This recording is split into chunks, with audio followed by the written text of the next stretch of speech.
Hello, ladies and gentlemen, and welcome to Jimmy at the Crossroads, episode 82. It is Washington Examiner Wednesday, and on this particular Wednesday, Jimmy Sengenberger will be joined by Emily Larsen to talk about vote by mail and write-in candidates in 2020.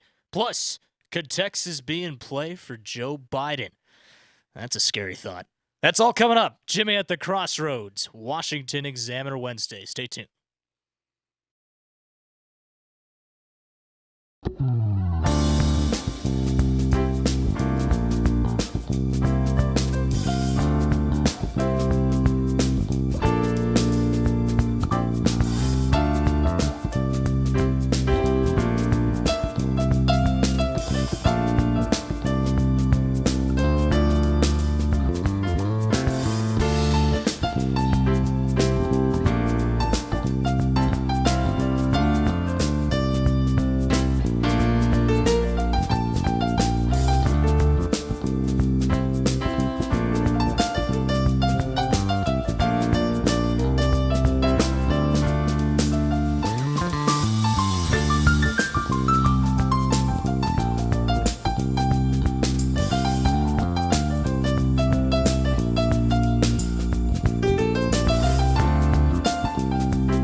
And that, my friends, is how America was made great once again.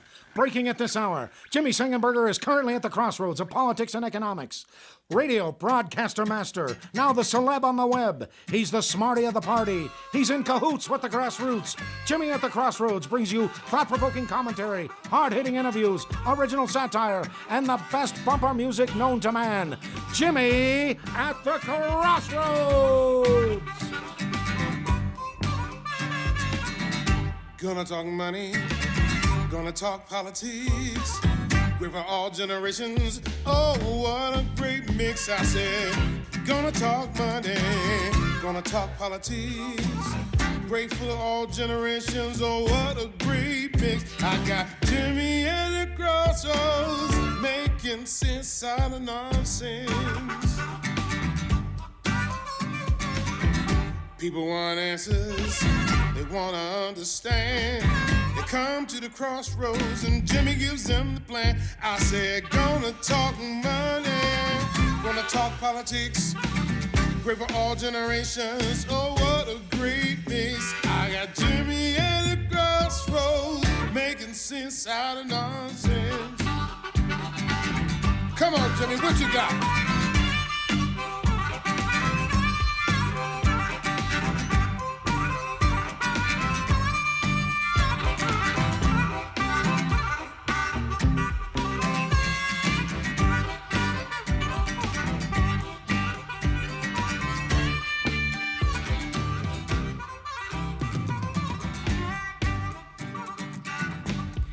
Hello, my friends, and welcome to another edition of Jimmy at the Crossroads. I'm Jimmy Sengenberger, your host for the program, bringing you engaging, intelligent talk, Sang style, once again in partnership with the Washington Examiner. Such a pleasure and a privilege to be with you on the program that, as the great Biff Gore sings, does our level best day in and day out to be making sense out of nonsense. Thanks so much for joining us and being a part of the festivities. If you have not done so already, please do subscribe to the Jimmy at the Crossroads YouTube channel, youtube.com/Jimmy at the Crossroads, like a Facebook page, facebook.com/Jimmy Sengenberger Pro, Jimmy Sengenberger media personality, and also follow me on Twitter at Sang Center. That's Sang with an E, not an A, Center on Twitter.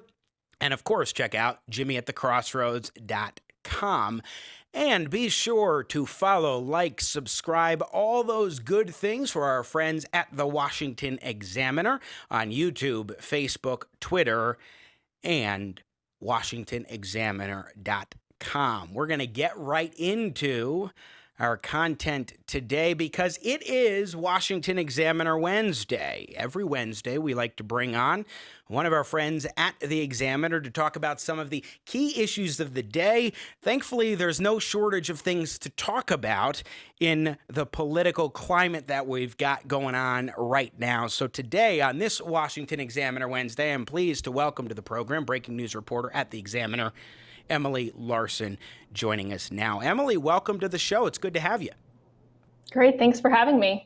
Thanks for coming on, and I'm really looking forward to this conversation because we're going to dive into some developments that have happened since a couple months ago when I published an op-ed in the Washington Examiner entitled "Beware the Push for Nationwide Vote-by-Mail Election." Just to tee it up for 1 second, I want to read a snippet of this piece that I had back in May, where I point out that on balance, vote by mail can be good when done right.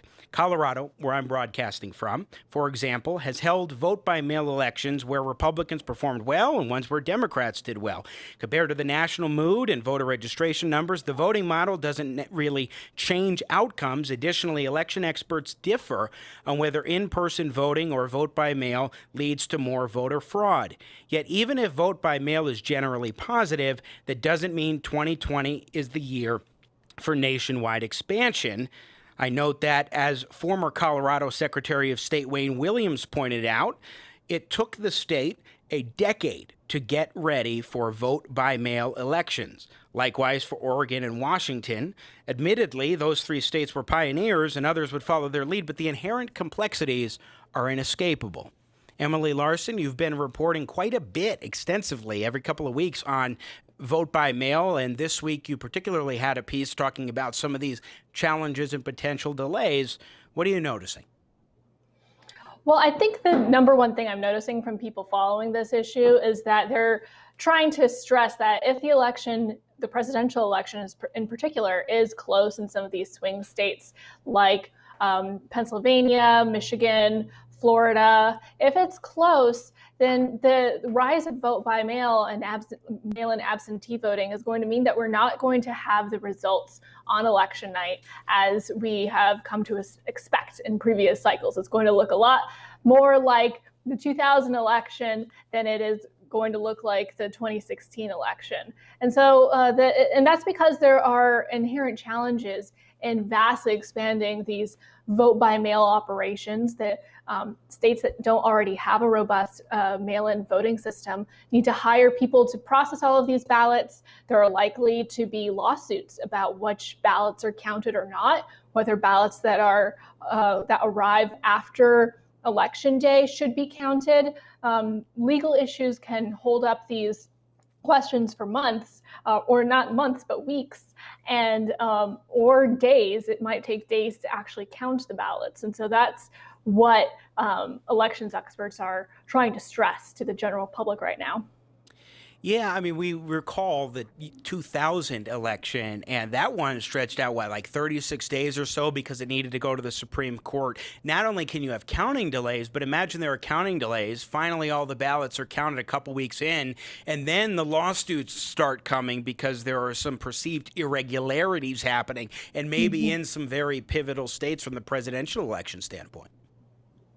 Yeah, certainly. And some of those, the hanging chads of 2000 might take a different shape in the 2020 election, and that will be whether the signature on the front of a ballot matches the signature for the voter on file, or whether the person selected too many candidates, whether the how they filled out the ballot was able to be read or not. Those are things that can be resolved when you vote in person at an in-person voting site, but are not going to be easy to fix if your ballot arrives on election day and there are elections administrators that have to deal with that. So that will affect not only the presidential election, but all of the down ballot races as well. So especially in some of these congressional districts that are going to be very close, even in states that might not be close in the presidential election, that could affect the outcome of the control of Congress, and also a lot of local officials as well.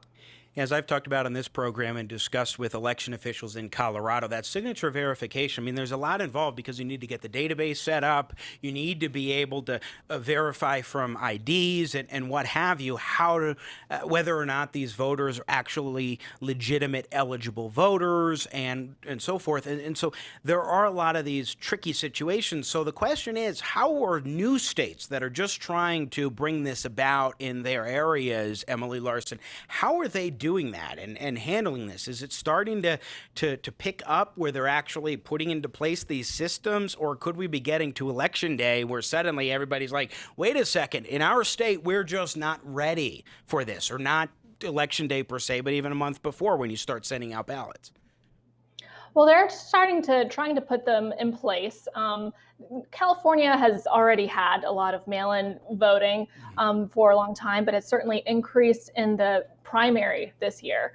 And it took weeks to count those ballots. And so we can expect the same thing to happen to a lot of other states that are trying to expand their systems as well. But we're getting to the point now where it's a little bit too late to actually expand the system anymore at this point. The laws that are in place are going to be hard to change in order to have them actually implementable.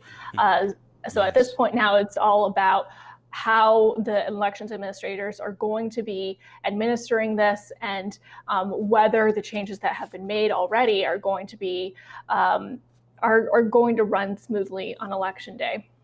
Yeah, and one other thing that is important, by the way, the legal hurdles are certainly significant in many of these states where you actually have to change the law or figure out workarounds in order to make these kinds of vote-by-mail systems function in a particular state. But not only that, and I've talked with our former Deputy Secretary of State, Suzanne Steyert, about this.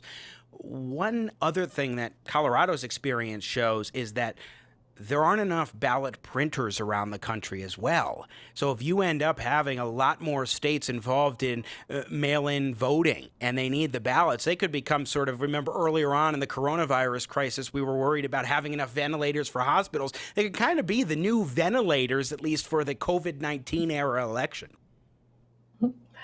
Certainly, I've heard that ballot printing is an issue as well. There aren't enough companies with the capacity to print ballots for the increased demand that they're going to see. One of the things that some elections administrators and people who are really concerned about this are pushing is focus on not only mail-in voting as a way to mitigate the risks of contracting the coronavirus at the polls, but also just to increase the time for voting. So instead of having an election day, you have more of an election week.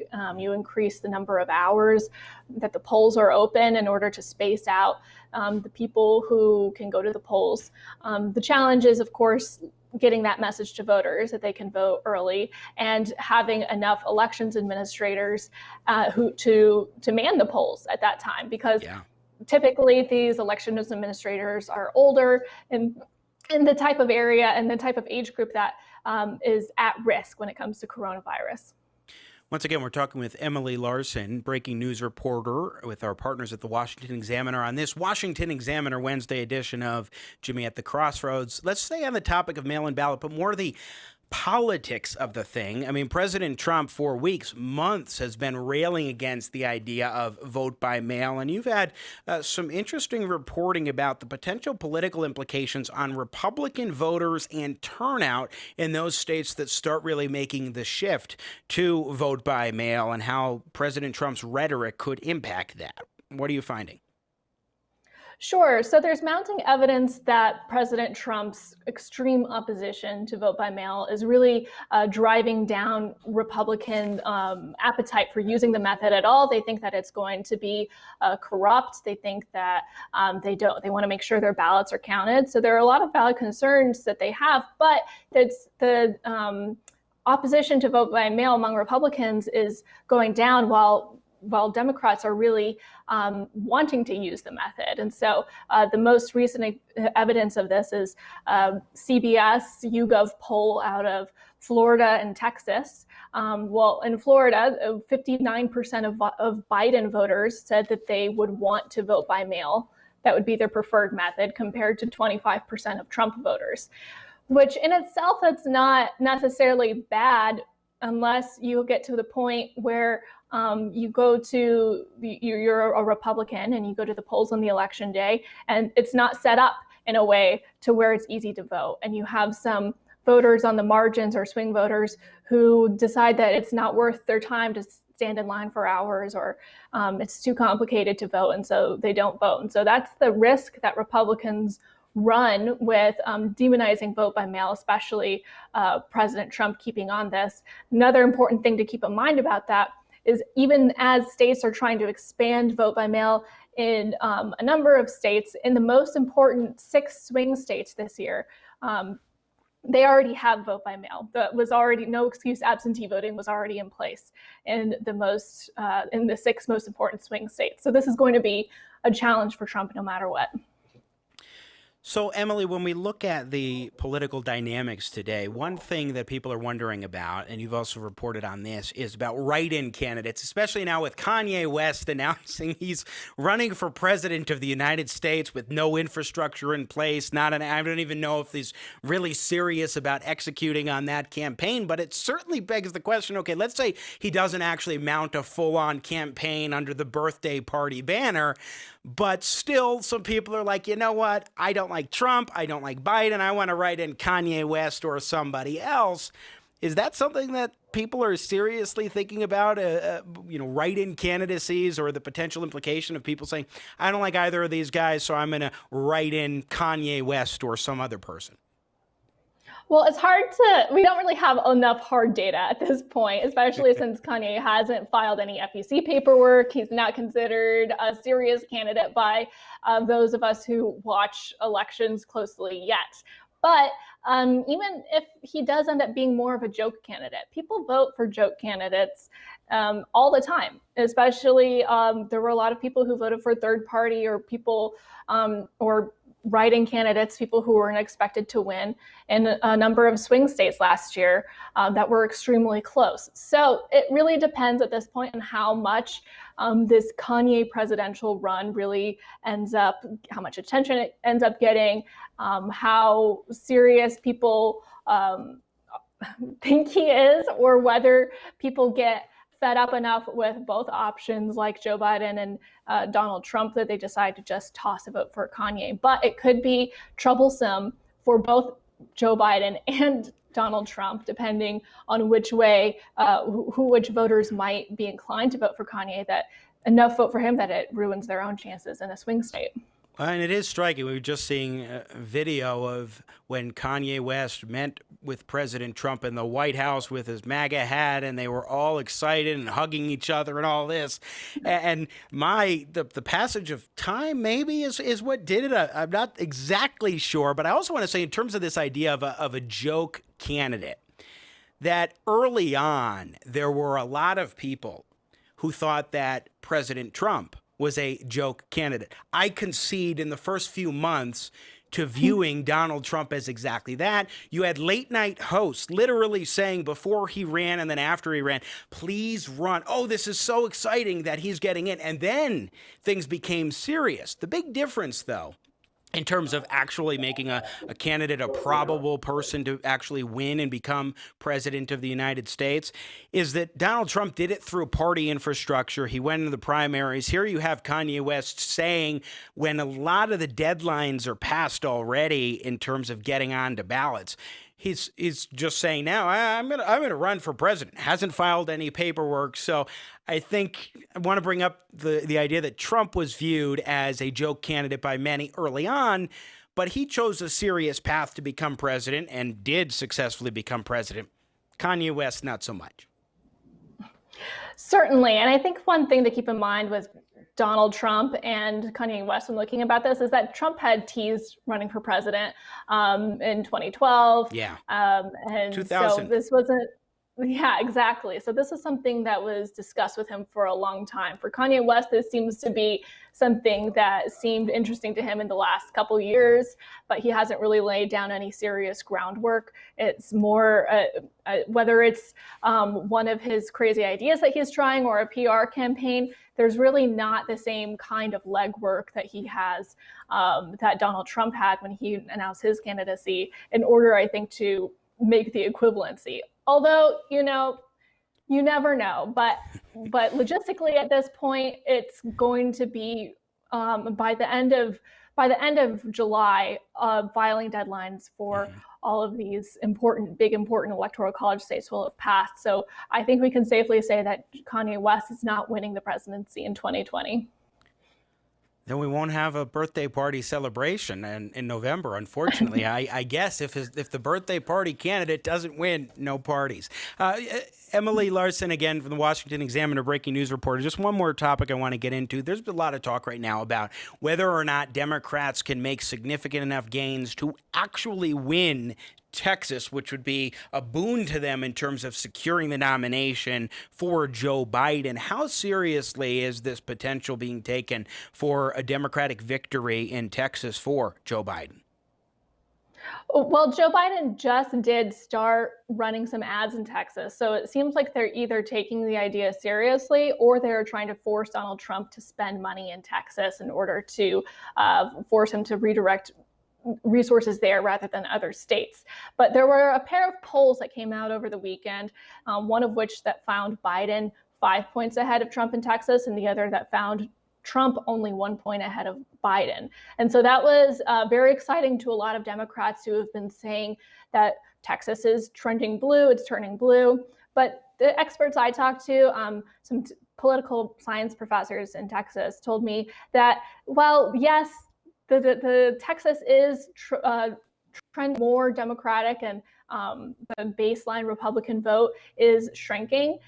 This year, whether Democrat Joe Biden wins Texas is going to depend more on an overall national trend and not whether something specific happens in Texas. So if it's a blowout, Trump is going to lose Ohio, Iowa, all of these other places that weren't necessarily considered swing states, and then Texas. So by the time he loses Texas, it's already over. That's pretty much the story there. But I wonder to what extent this is really a discussion about a legitimate shot that Democrats have, and then maybe that's a sign, hey, President Trump really is weak in 2020, or if it's just sort of Democrats think, maybe it's kind of hopeful. There are a lot of people who are frustrated right now. Maybe we can at least make some inroads. Are they genuinely thinking that some progress can be made here, or is it sort of on a wing and a prayer? I think that a lot of the idea is a lot of the hopes are genuine. They look to Beto O'Rourke's 2018 Senate run, which he came closer to unseating Ted Cruz than any statewide Democratic candidate had in a very long time. And they look at the demographics of people moving to the state from California, the rising Hispanic population, that eventually those, if they can engage those voters, that maybe they could turn Texas reliably Democratic. Whether those factors, though, are not quite at a tipping point yet in 2020. As I said, Texas is probably only going to go blue unless if there's only a wider national blowout trend by Biden. And the beta will work strategy of trying to engage those new voters, and that's going to be what tips Texas. Is not going to be the main factor if that happens. It will be fascinating to see as all of these political dynamics continue to unfold.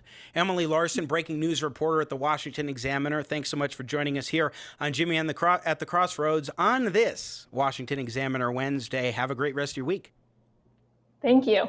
Thank you. Once again, Emily Larsen joining us from the Washington Examiner here on Jimmy at the Crossroads. Before we go, I want to remind you about our shop. This is so exciting. Shop.jimmyatthecrossroads.com is the place to go. Let's put it up on the screen. Here's a little bit of a taste. You've got the Not Yet at Peak Absurdity t-shirt, which we highlighted Friday with Keith Nobles because that's his quote. We also have Ronald Reagan, the 9 most terrifying words in the English language. I'm from the government and I'm here to help. That t-shirt's great. We've got the Still Proud line of products, including the face mask you see there. We've also got a throw pillow and a tote bag and the t-shirts. So many different, I think there's a Still Proud mug, if I recall correctly. There's a lot of Still Proud, show your pride in America. And also you've got the Jimmy at the Crossroads mug and so much more. I've got one here, although the one that's available doesn't have the Examiner logo on it, but it's still available at shop.jimmyatthecrossroads.com. Please be sure to check it out. That is it for us today here on the program, but never fear, we'll be back tomorrow. Be sure to tune in then. My thanks once again to our partners and friends at the Washington Examiner, as well as reporter Emily Larsen for joining us. Great insights she had on especially mail-in voting. Exactly what I've been talking about for months right here on this program, going back to at least April. My thanks as well to Nathan Matoush, producer extraordinaire, and to you for watching. Subscribe at youtube.com/Jimmy at the Crossroads. Stay well, stay safe, stay healthy, and as always, may God bless America.